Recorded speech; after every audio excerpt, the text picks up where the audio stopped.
Hey there guys, Jordan in the know here, and I am a huge Star Wars fan, and something that I've been dealing with as a tech enthusiast is finding the right Star Wars case for my phone. The issue here is that most cases come from brands that I have never heard of in my life, with little to no actual customer reviews to form an opinion on whether I should pick up a certain case or not. Because of this, I thought it would be fun to create a playlist that would serve as sort of a hub for a new series on this channel where I basically review any random Star Wars case that is relatively interesting to me. That way, other Star Wars fans can see the playlist and go through it to see what looks good to them. My goal is to make it easy to see what Star Wars cases are best for you with a massive backlog, hopefully, of Star Wars case reviews. So if that sounds good to you, subscribe and save that playlist so that you'll be able to see it whenever it's updated. Today's Star Wars case is a $20 Boba Fett case from Amazon with this little leather camera skin add-on that I got from D-Brand, which actually turned out to be way cooler than expected. With that said, let's take a quick look here.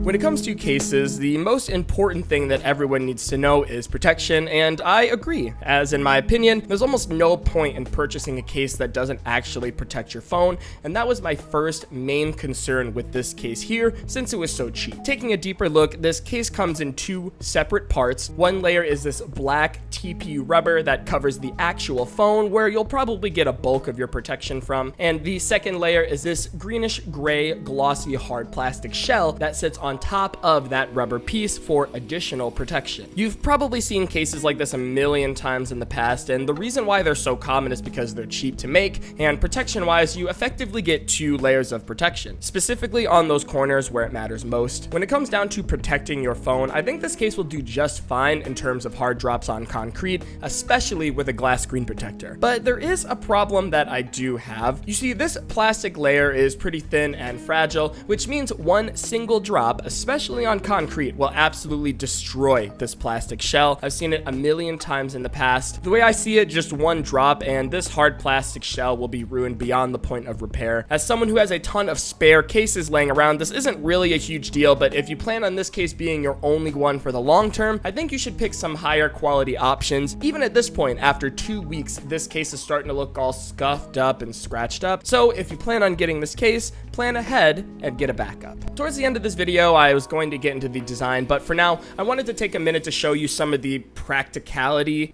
components of this case. Something that I look for in cases that I buy is the charging port cutout. I look at this because I want to make sure that my third-party cables will still fit, and nothing's more annoying than having to take your case off to use your favorite custom charger. With this case, I would say that we have very little room outside the standard Apple charger. From what I see here, if you're using anything a bit bigger than the standard Apple charger, I have a feeling that you're going to have a tight fit, if at all. Speaker and the vibrate switch have more than enough clearance. Probably the only thing that slightly disappointed me was the power and volume buttons. They work fine, don't get me wrong, but they just don't feel nearly as good to press as some other cases that I have, like the D-Brand grip, for example. I don't know what magic they're doing with that case, but those buttons feel so clicky and sharp, and it feels great to press, whereas on these cheaper cases, you don't get that same effect. It's the same mushy power button, mushy volume button. You've seen it with a million cases before, and I did want to let you know that it was still present in this case too, or that feeling was still present in this case as well. It's a minor nitpick that I just wanted to throw out there. Another thing this case does is expose the whole camera lens setup.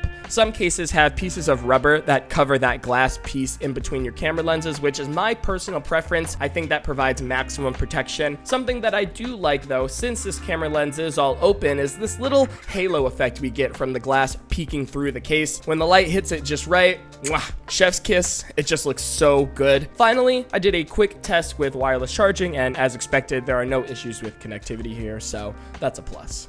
as the last part of my video here, I wanted to go over with you the design and give you a quick overview of my setup here. This case has a Boba Fett helmet icon on the back, which is made up of a few smaller images. If you look really close, you can see the Slave 1, TIE Fighters, Stormtroopers. I'll throw in a few more clips up close so that you can spot all the different items in here. But something that I will say is I was expecting this print to be much sharper in person than compared to the Amazon listing. It's not bad. I just thought that it was going to be higher quality than this. A lot of these smaller images are just a little bit hard to make out, and to me, I look at that as the quality of the print. Moving on, something else I wanted to show off was the color scheme, which is this greenish gray color shell with black accents on the side, and the icing on top, which is this leather camera skin from D-Brand. I have a D-Brand grip leather case that I mentioned earlier, so when it came to swapping out that case for the Boba Fett case, I thought it actually looked better to keep the leather skin on the camera lens portion, and that it was closer to the Boba Fett theme that I was originally going for. In the movies, he's got a little bit of green, a little bit of black, and some brown thrown in there, so this leather skin fits in perfectly. Alongside this, I decided to mix it up and go for a badass Boba Fett wallpaper here that has this old school comic book style art. This whole setup was something that I was super excited to show off to you guys, and this was just too cool not to share. So at the end of the day, should you buy this case, and is it worth your money? To me, I'd say while it does look cool, don't get me wrong, this would not be my full-time case. I would either swap it out every couple of months or use it with the expectation that I would have to replace it if I do drop it on concrete at least. So there's that.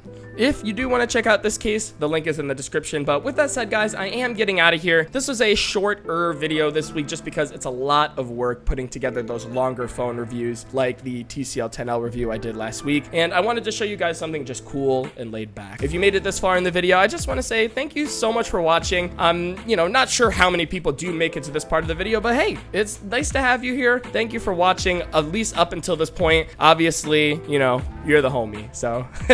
But thanks for being along for the journey. Until my next video, I hope you specifically have a great rest of your week, and I hope to see you in the next one. Take care.